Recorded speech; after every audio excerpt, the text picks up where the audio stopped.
भाई दूज की कहानी। एक समय की बात है, एक बूढ़ी माँ थी, उसके एक पुत्र और एक पुत्री थी। पुत्री की शादी हो चुकी थी। एक दिन भाई दूज के त्योहार में बेटे ने अपनी माँ से बहन के घर जाने का अनुरोध किया। तब बूढ़ी माँ ने कहा, बेटा तेरी बहन तो बड़ी कलिया है, वह हर वक्त लड़ती है, तो उसके घर जाकर क्या करेगा। बेटे के अनुरोध करने पर बूढ़ी माँ ने उसे अनुमति दे दी। भाई अपनी बहन से मिलने के लिए घर से निकलता है। रास्ते में उसे नदी मिलती है।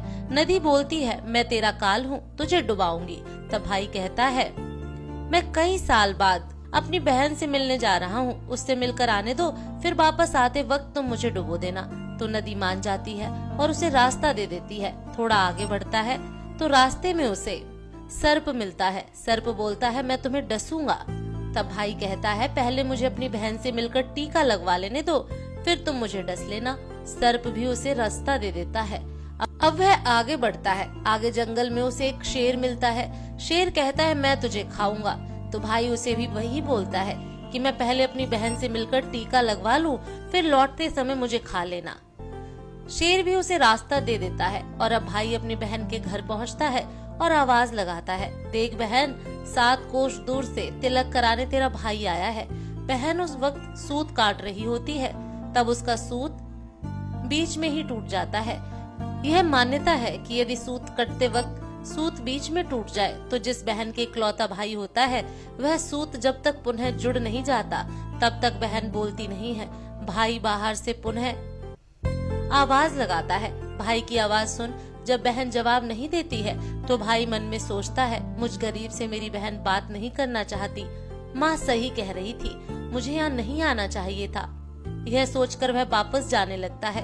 इतने में बहन का सूत पुनः जुड़ जाता है और वह भाई को आवाज देती है और उसकी तरफ दौड़ती है और उसे बात न करने का कारण बताती है। बहन बड़े प्यार व स्नेह से अपने भाई को घर में ले जाती है और वह अपनी सहेली पड़ोसन की घर जाती है और उससे पूछती है, सहेली कोई जान से भी प्यारा मेहमान आए तो क्या करना चाहिए। पड़ोसन मजाक में कह देती है, तेल से चौका लगाना चाहिए और घी में चावल पकाने चाहिए। भोली बहन पड़ोसन का मजाक समझ नहीं पाती और वैसा ही करती है और अब ना तो चौका सूखता है और ना ही चावल सीजते हैं। इधर भूखा भाई उससे कहता है, बहन भूख लगी है, खाना परोस दो। तब बहन बोली, भाई आज ना तो चावल सीज रहे हैं और ना ही चौका सूख रहा है। भाई ने पूछा, कैसे तूने चौका लगाया और कैसे तूने चावल चढ़ाए। बहन बोली, मैंने पड़ोसी सहेली से पूछा था, उसने कहा जान से प्यारा मेहमान आए तो तेल का चौका लगाना चाहिए और घी में चावल चढ़ाने चाहिए। भाई बोला, अरे मेरी भोली बहन, कभी तेल का चौका सूखा है और कभी घी में चावल पके हैं। तू पानी का चौका लगा और पानी में ही चावल चढ़ा। फिर वह ऐसा ही करती है। जब चौका सूख जाता है और चावल पक जाते हैं तब उसने घी और शक्कर डालकर भाई को भोजन कराती है और फिर उसके तिलक करती है। कई दिन बीत जाते हैं। एक दिन भाई बोला, बहन अब मैं घर वापस जाऊंगा, माँ अकेली है। अगले दिन सुबह बहन जल्दी उठकर गेहूं पीसकर भाई के लिए लड्डू बनाती है और कुछ लड्डू बच्चों के लिए रखकर अपने भाई को विदा करती है। सुबह जब बच्चे उठते हैं तो माँ से खाने को मांगते हैं। तब माँ उन्हें वही लड्डू दे देती है। तब वह देखती है, ये क्या, सारे लड्डू हरे रंग के हो गए हैं। फिर वह चक्की में देखती है तो उसमें गेहूं के साथ एक सर्प भी पिस गया होता है। वह उन लड्डू को फेंक देती है और अपने भाई के पीछे भागती है। रास्ते में एक पेड़ के नीचे उसका भाई बैठा होता है। उसे देखकर भाई बोला, क्या हुआ बहन। तब बहन पूछती है, मैंने तुझे जो लड्डू बांधे थे वो कहाँ हैं? तेरे लड्डू मैंने अभी नहीं खाए हैं, पेड़ पर टंगे हैं, ले ले। वह पेड़ से लड्डू उतारती है और वहीं गड्ढा खोदकर लड्डुओं को गाड़ देती है। फिर अपने भाई को सारी बात बताती है। भाई बोला, बहन तूने एक बार तो मुझे मौत से बचा लिया, लेकिन मैं पीछे कईयों को साई देकर आया हूँ। और बहन को सारी बात बताता है। वह दोनों बैठे वहाँ बात कर ही रहे होते हैं कि बहन भाई से पानी मांगती है। भाई बोला, थोड़ी दूर एक तालाब है, वहाँ से मैं अभी पानी लेकर आता हूँ। बहन बोली, मैं खुद जाती हूँ और पानी पीकर वापस आती हूँ। वह पानी पीने तालाब पर पहुँचती है तो देखती है कि वहाँ एक बुढ़िया बैठी है। वह उसके पास जाकर पूछती है, माँ तुम यहाँ क्यों बैठी हो। तब वह बुढ़िया बोलती है, मैं विधवा हूँ, एक बहन के भाई की तात गाड़ रही हूँ। तब वह पूछती है, माता वह कौन भाई है। तब विधवा बोलती है, एक भाई जिसके प्यार में उसकी बहन ने सर्प की हत्या कर दी। बहन सोचती है, यह तो मेरा ही भाई है। वह घबरा जाती है और विधवा से पूछती है, माता उस भाई को इस श्राप से बचने के लिए क्या करना होगा। विधवा उसे बताती है कि उसकी एक बहन है, जब वह उसे गालियां दे और उसकी शादी होने तक यदि वह घर घात को टाल देती है तो वह बच सकता है।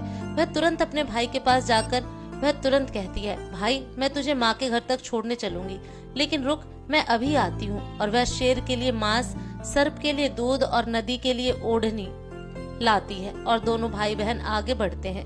रास्ते में उन्हें पहले शेर मिलता है। जैसे ही वह भाई को खाने के लिए आगे बढ़ता है, बहन उसके आगे मांस का टुकड़ा डाल देती है। शेर मांस के टुकड़े को खाने में लग जाता है और दोनों भाई बहन आगे बढ़ते हैं।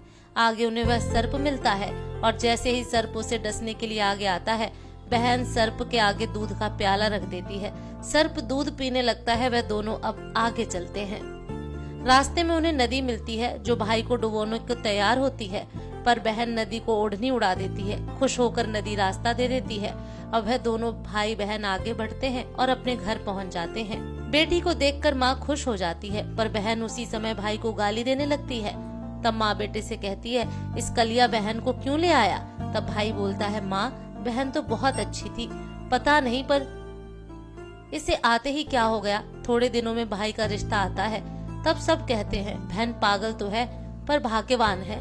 पर जब ससुराल वाले सगाई के लिए मिठाई लाते हैं तो बहन कहती है, इसकी मिठाई बांटते हो, पहले मेरी मिठाई बांटो। कई बड़े बुजुर्ग बोले, इसे भी भाई के साथ बैठा दो। सगाई शुरू होती है, वहाँ आग लग जाती है। बहन को तो पता ही था कि उसके भाई का घात है। उसने तुरंत ही अब कुछ दिनों बाद शादी के कार्यक्रम शुरू होते हैं, परंतु बहन हर समय भाई के साथ रहती थी। जब भाई की निकासी होने लगी तब बहन बोली, अरे इसकी निकासी क्या करते हो, पहले मेरी निकासी करो और इसे पीछे के दरवाजे से लेकर आओ।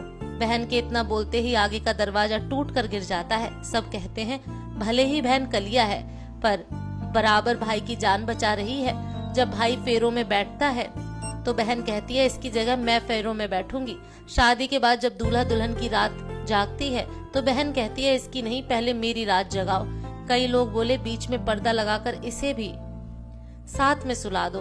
रात में जब भाई और भाभी सो जाते हैं तब वहाँ एक सर्प आता है। बहन तो तैयारी में बैठी ही थी, वह उसे पकड़कर टोकरी में रखकर सो जाती है। आज वह कई दिनों में निश्चित होकर आराम से सोती है। इधर उसकी माँ सोचती है, बेटी के उठने से पहले ही मेहमानों को विदा कर देती हूँ, वरना फिर शोर मचाएगी। जब बेटी उठकर देखती है तो घर में कोई नहीं दिखता। तब वह माँ से पूछती है, माँ सब मेहमान कहाँ गए? तब माँ कहती है, बेटा सब मेहमानों को विदा कर दिया है। तब बेटी बोलती है, माँ सब मेहमानों को वापस बुलाओ, तभी मैं विदा होंगी। उसके कहने के अनुसार माँ सभी मेहमानों को वापस बुलाती है। तब वह माँ से कहती है, माँ आज के दिन के लिए ही मैंने पालने में पूत और चूल्हे पर दूध छोड़ा था और पागल हो गई थी। मेरे इस भाई पर 7 घात थी, वह टालने के लिए मैं ऐसा कर रही थी। उसकी यह बात सुनकर माँ और भाई बहुत खुश हो जाते हैं और सबसे पहले अपनी बेटी को विदा करते हैं और उसके बाद सभी मेहमानों को विदा करते हैं। इस दिन के बाद से ही हर बहन अपने भाई की लंबी उम्र की कामना से भाई दूज का त्योहार मनाने लगी। इस दिन बहन भाई को टीका करती हैं और यह कथा को सुनती हैं।